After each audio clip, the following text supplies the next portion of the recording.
Welcome, Dr. James Beckett, Sports Card Insights, here with a special Saturday episode. Today is May 11th.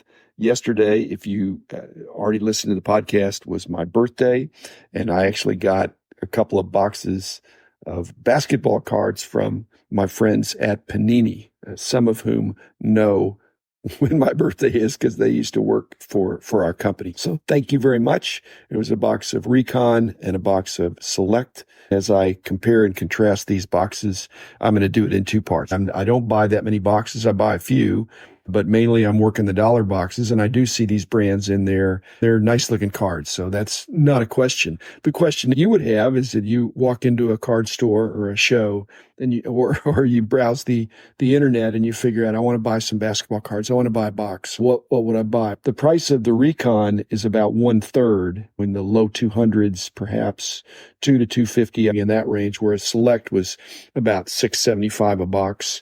So that's almost exactly 1/3, I could get 3 Recon boxes for 1 Select. So I think you probably know how I lean on these things. Generally, I like more cards, like more chances to get good cards, but no cards are bad cards in my mind. That just some are just more valuable.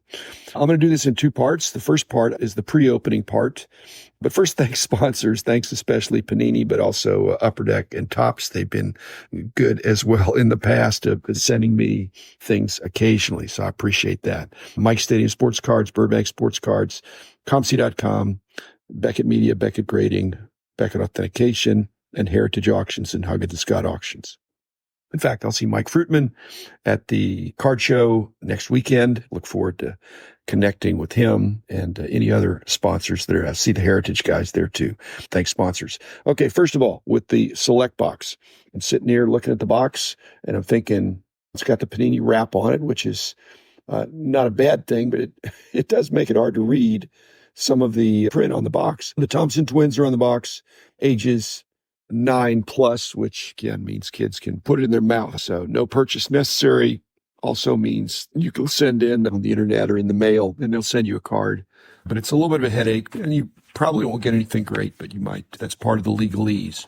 It talks about look for color wheel and the new Starcade inserts along with the ultra rare zebra prisms. Panini's famous for having animal and other kinds of colorful parallels. Find 12 prism parallels in a box on average. They have to say on average because it's not exact, and I hope I'm getting that much or more. And then down at the bottom, and this is not on the Recon pack that I can see, but it has a QR code for official Panini NFTs, NBA, and then it's got another small print there that talks about buy, sell, auction your card, all on blockchain technology. I think Panini was criticized a year ago for being behind or not promoting the NFT and blockchain enough. And I'm starting to hear more and more that they're moving in that direction. I think there certainly is a place for blockchain, NFTs, virtual cards as a tie-in with physical cards. We'll see how that goes.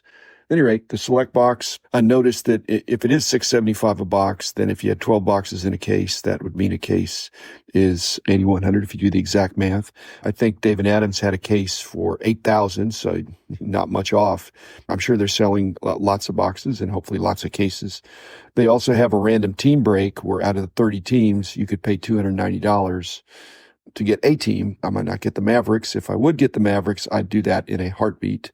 But it's a random team. And so 30 teams times 290 is $8,700. So that's more than a case. They're going to break the whole case. You're going to get all the cards of your randomly selected team for $290. So there, it's a little bit more, I don't know that it's more profitable for them because there's more labor, but it's fun labor, I think, breaking the case. And it's probably promotional labor as well. They're going to open up the case and people will be excited to see how they do.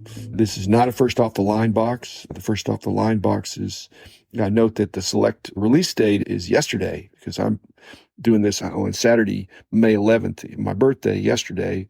That's the release date for the Select, but this is not a first off the line box, which would be about double price, twice as much as the regular box. I have no problem with that. I still feel appreciated on my birthday. Again, thanks all the guys there. Then over to the Recon, just looking at the box and trying to figure out, first of all, just on the price and being somewhat familiar with the brands, I'm leaning toward Recon. But I noticed actually this box has not different disclaimers, but different verbiage. 5 cards per pack on the Select and 12 packs per box. 3 autographs or memorabilia cards per box on average. As I've said, I prefer autographs over memorabilia. I don't know if that's 2 and 1, 3 and 0, 1 and 2.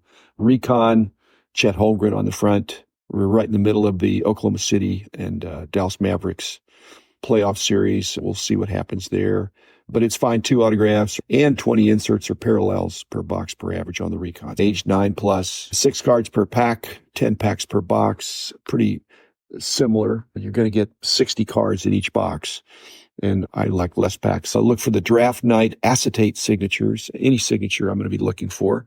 Look for the ultra rare fusion contours and base gala.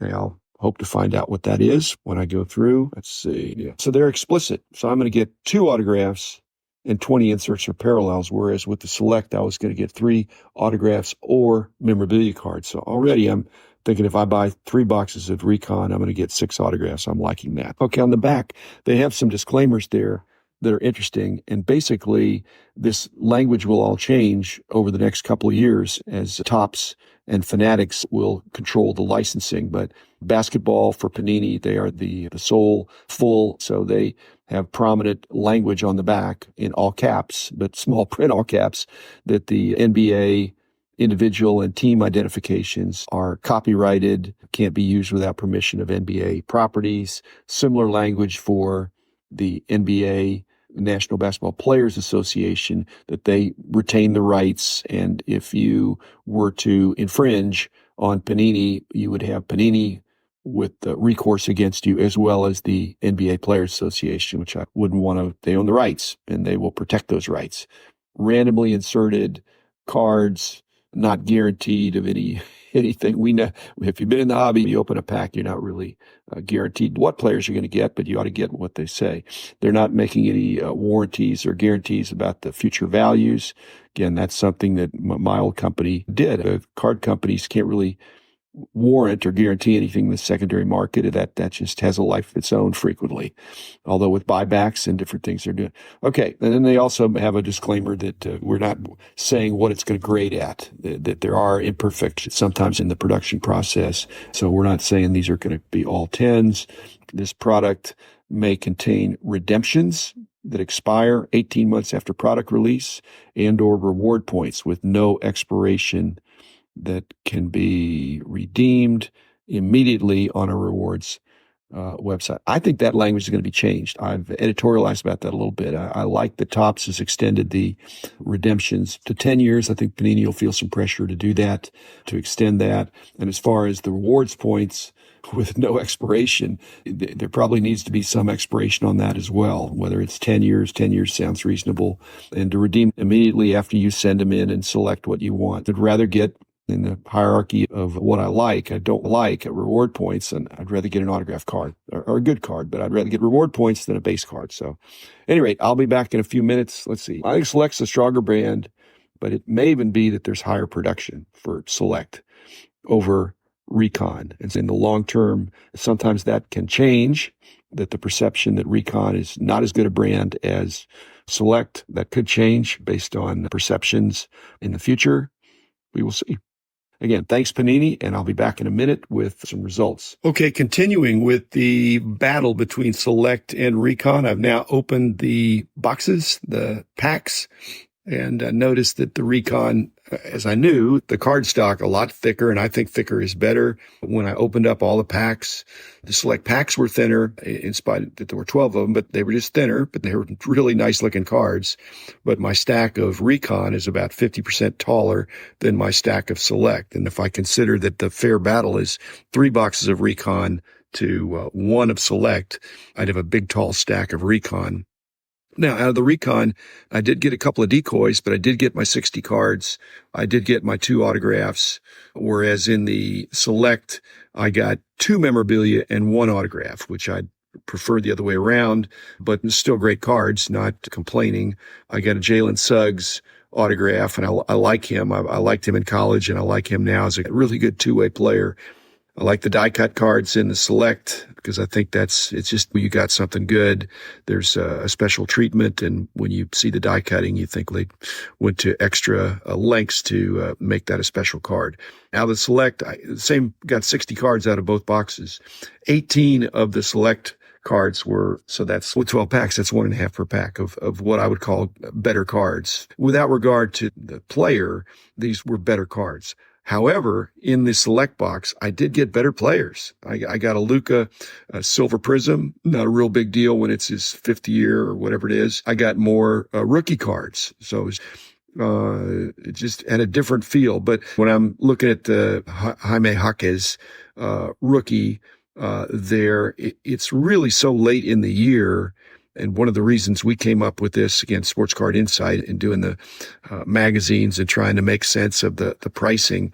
When it's late in the year like this, the card company can load up, again, the base cards are the base cards, but the inserts can be adjusted to put in the rookies that have had a good start. And so Jaime was maybe 4th in Rookie of the Year. Derek Lively, I got a couple of Derek Lively's as well. In fact, one that may go on my wall. It's not autographed, but it's a lower numbered, attractive parallel. But that's one of the reasons why when in the rookie year, the base card is the base card. And and maybe parallels of the base card. But these additional treatments of inserts, they are not usually as esteemed or as highly valued as the base card and its parallels, which every rookie gets that. But some rookies, like I say, toward the end of the year, they're going to get added into some of the insert sets if there's still some flux there. I noticed in the Recon that Grant Williams is on the Hornets, and that was a March trade. I think really good trade for the Mavericks. I had high hopes for Grant Williams, but I don't want to do over with getting PJ Washington after his performance last Thursday night, just a couple of days ago. So this is the opposite of an evergreen episode. This is May 11th, and the Mavericks are playing the Thunder later this afternoon. So this is Saturday morning. It was a lot closer race than I thought. I got better players in the Select, but the fact that I didn't get as good of players in the Recon means if I get 2 more boxes, I'm surely likely to get some of the better players that I like to put on my wall, and I'd get another 4 autographs. Thanks, Panini. I've gotten a lot of great birthday wishes already, but this was a nice present. I thank you for that. I'm a lifer, and I love opening packs. Thank you very much. Enjoy the hobby, everybody. Once the new cards come out, you either buy them unopened or you buy them after they're opened, and I more often buy them after they're opened of the pretty good cards that wind up in the dollar box, some of which can be a bargain to me anyway. So thanks, everybody, and be back again on Monday with another episode. The man